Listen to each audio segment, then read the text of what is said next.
It may not look like it, but Arlene Hermedes does not have a bank account. Neither does Remedios Valdesco. This is not unusual in the Philippines. In fact, more than 3/4 of the population do not use banks. What is unusual is that both Arlene and Remedios can both instantly access money sent to them by their relatives working overseas. The key to this? Their mobile phones. Filipinos might not use the banks, but more than 90% of them have cell phones. And this technology is closing the distance between people in the Philippines and their family members supporting them from overseas.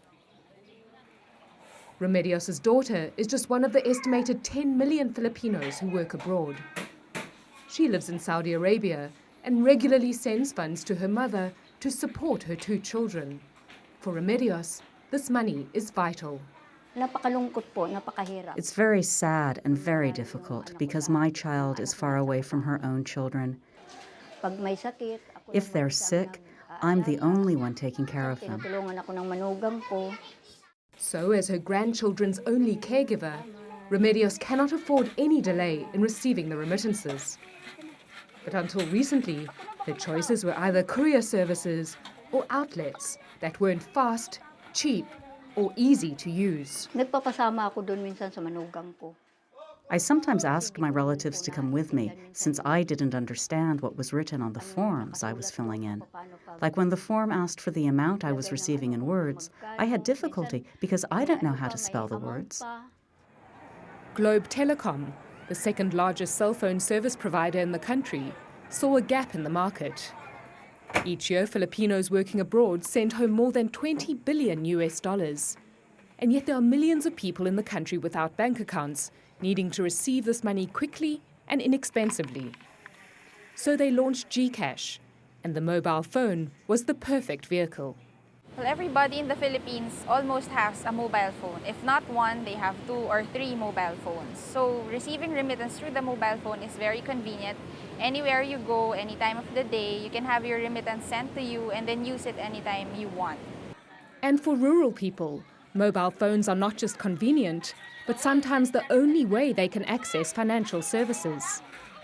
So the UN's Poverty Alleviation Agency, IFAD, worked with Globe Telecom to expand this service to rural areas. Well, if we consider the $450 billion in remittances that go to developing countries every year, we need to understand that half of that goes to rural areas.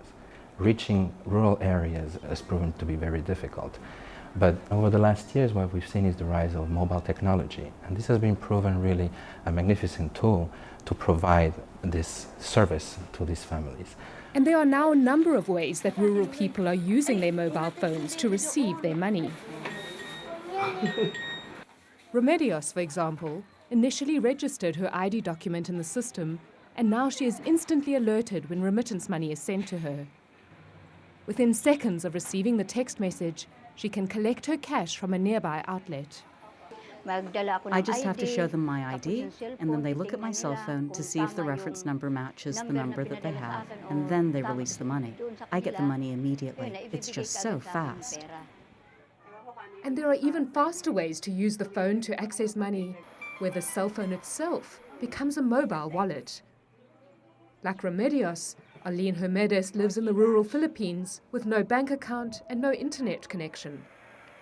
But as soon as she receives a text to say her sister in Singapore has sent the remittance, Arlene can use the money without even leaving the house. When you receive the remittance, if you want to buy airtime or pay your bills, you can just stay home and use your cell phone. So now people like Arlene can pay their utility bills and even their children's tuition fees directly through their phone. And if Arlene does need cash, there's also an ATM card connected to her SIM, and she can immediately withdraw the money she needs. GCash currently processes about $10 million in international remittances each month. And they are working towards a future where all money can effortlessly cross borders, from mobile phone to mobile phone.